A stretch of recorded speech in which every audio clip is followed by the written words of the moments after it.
বিসমিল্লাহির রহমানির রহিম। আমি প্রথমে স্মরণ করি মহান রাব্বুল আলামিনের কাছে।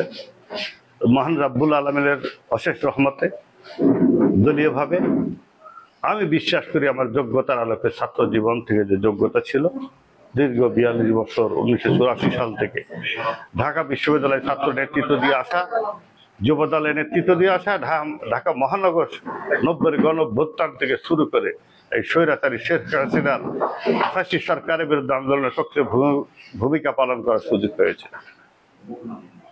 তবে আজকে আমি মনে করি নাগরপুর দেলদুয়ারে নেতৃত্বের অভাব নেই। যোগ্যতা সম্পন্ন অনেক নেতৃত্ব সৃষ্টি হয়েছে ইতিপূর্বে, এখনো আছে এবং আগামী দিনেও থাকবে বলে বিশ্বাস করি। টাঙ্গাইল ডিস্ট্রিক্টের ভিতর নাগরপুর দেলদুয়ারের নেতৃত্ব ইতিপূর্বের ইতিহাস তাই মনে করিয়ে দেয়, স্মরণ করিয়ে দেয়। ত্রয়োদশ নির্বাচন আগামী দিনে জাতীয়তাবাদী দলকে কেন্দ্র করে, আমাদের ভারপ্রাপ্ত চেয়ারম্যান জনাব তারেক রহমানকে কেন্দ্র করে যে ষড়যন্ত্র বিরোধী অপশক্তিগুলো লেগে আছে, আমি মনে করি এই নমিনেশন যথেষ্ট না, তৎপর্যন্ত না, যত পর্যন্ত আমার প্রাণের স্পন্দন জনাব তারেক রহমান দেশে না ফিরে আসেন এবং তার সাহসী ভূমিকায় আমরা যোগ্যতার আলোকে ত্রয়োদশ নির্বাচন সংগ্রামী ভূমিকা অবতীর্ণ হয়ে এই অপশক্তিকে পরাজিত করে হারিয়ে যাওয়া গণতন্ত্রকে প্রতিষ্ঠা করার লক্ষ্য নিয়ে আমাদের কাজ করতে হবে। এটা আমাদের মূল লক্ষ্য। সেই চেতনার উল্লেখ নেই এখানে ছাত্র দল, যুব দল যারা ছিল বা আছে এবং জাতীয়তাবাদী দল দেলদুয়ার উপজেলা শাখা, সবার সাথে আমার মত বিনিময় হয়েছে। আমি নাগরপুর থেকে এসেছি, মত বিনিময় এবং সৌজন্য সাক্ষাৎ। আজকে কোনো ঘরোয়া মিটিংও বলা চলে, ঘরোয়া মত বিনিময় বলা চলে। তারই প্রেক্ষাপটে আজকে এনটিভিকে আশ্বস্ত করতে চাই, স্বচ্ছতা এবং সততার আলোকে আগামী দিনের রাজনীতি, মানুষের রাজনীতি, মানুষের রাজনীতি, যারা গণমূল্যবোধের চেতনার রাজনীতি, সেটা লক্ষ্য করে আমাদের কাজ করার সুযোগ দেবেন এবং সেই কথাগুলো জাতির সামনে উপস্থাপন করার চেষ্টা করবেন। এইটা আপনাদের গুরুদায়িত্ব। এই আহ্বান রাখছি। আমার রাজনীতি সাধারণ মানুষের রাজনীতি। আমার রাজনীতি ছাত্র নেতৃত্বের মাধ্যমে তুলে ধরা সেই রাজনীতি। আমি ছাত্র দল থেকে বেড়ে ওঠা, কিছুক্ষণ আগে ছাত্র দলের নেতৃবৃন্দকে সেই কথাটাই আমি বলেছি। অন্যায়ের বিরুদ্ধে, অপপ্রচারের বিরুদ্ধে, অপশক্তির বিরুদ্ধে একমাত্র ভূমিকা রাখতে পারে জাতীয়তাবাদী ছাত্র দল। দেশনেত্রী বেগম খালেদা জিয়ার অহংকার জাতীয়তাবাদী ছাত্র দল। সেই ছাত্র দল আজকে এটা কথা বলেছি। আর যারা, আমি আপনাদেরকে আরো আশ্বস্ত করতে বলতে চাই, যোগ্যতা সম্পন্ন নেতৃত্বের কোনো অভাব নাগরপুর দেলদুয়ারে নাই। আছে, একটা ক্লাসে গেলে প্রথম একজনই হয়, দুইজন হয় না। এখানে নমিনেশন একজনকে দেওয়া হয়। শুধু যোগ্যতার, আমার যোগ্যতা বেশি এই কথা বলতেছি না ভাই, আমার যোগ্যতা এটা না, আল্লাহর রহমত ছিল। জনাব তারেক রহমান এবং জাতীয়তাবাদী কেন্দ্রীয় কমিটি আমাকে মনোনয়ন দিয়েছে। এই ভালোবাসার স্পন্দন যেটা নাগরপুর দেলদুয়ারে আমি না দেখা মানুষগুলো তারাও লাভলু ভাই বলে। আমি বিশ্বাস করি আল্লাহর অশেষ রহমত, সে মহান রাব্বুল আলামিন আমাকে সে তৌফিক দিয়েছেন।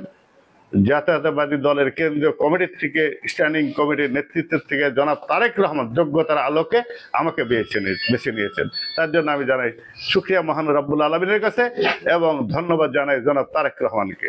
আর ধন্যবাদ জানাই যারা গণমানুষের মাঝে আমার নামটি উচ্চারিত করে, আমার ভালোবাসাকে অনুকরণীয় দিক হিসাবে দিকপাত করে। সবাইকে, আমার নেতৃবৃন্দ যারা দীর্ঘ 18 বৎসর নাগরপুরের রাজনীতিতে যারা সম্পৃক্ত ছিল, তাদের প্রতি আমি কৃতজ্ঞ। এই ভালোবাসার কৃতজ্ঞ সাধারণ মানুষ কেন্দ্রিক। যারা গ্রামে খেটে খাওয়া মানুষ, তারাও কিন্তু লাভলু ভাইকে চিনে।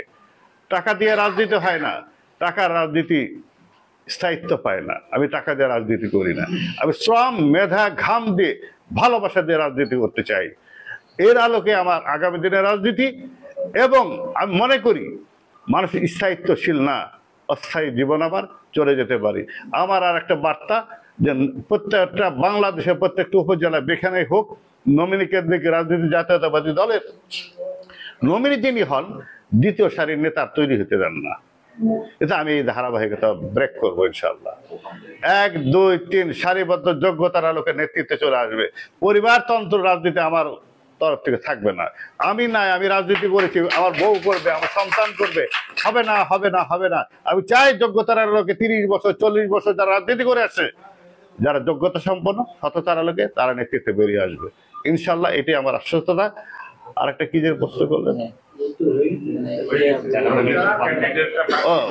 আমি সবাইকে কথা বলেছি, আমি অনেককে পাইনি ফোনে, রেসপন্স হয়তো মানে একটু কষ্ট আছে। আমাদের এই কষ্ট থাকা উচিত না, কষ্ট থাকতে হবে। একটা বৃহৎ দল, এই বৃহৎ দলকে সবাই তার ফার্স্ট হতে পারে না, সবাই তার একটা চেয়ারে বসতে পারে না।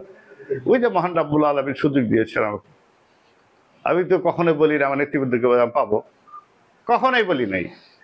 আমার দলকে শক্তিশালী করার লক্ষ্যে, মানুষের ভালোবাসা নিয়ে ধানের শীষকে সুপ্রতিষ্ঠিত করার লক্ষ্যে, হারিয়ে যাওয়া গণতন্ত্রকে পুনঃপ্রতিষ্ঠিত করার লক্ষ্যে, যারা তারেক রহমানের হাতকে শক্তিশালী করার লক্ষ্যেই আমার এই দীর্ঘ 18 বছরের কর্মপ্রেরণা, পদার্পণ নাগরপুর এবং দেলদুয়ার, বিশেষ করে নাগরপুরে।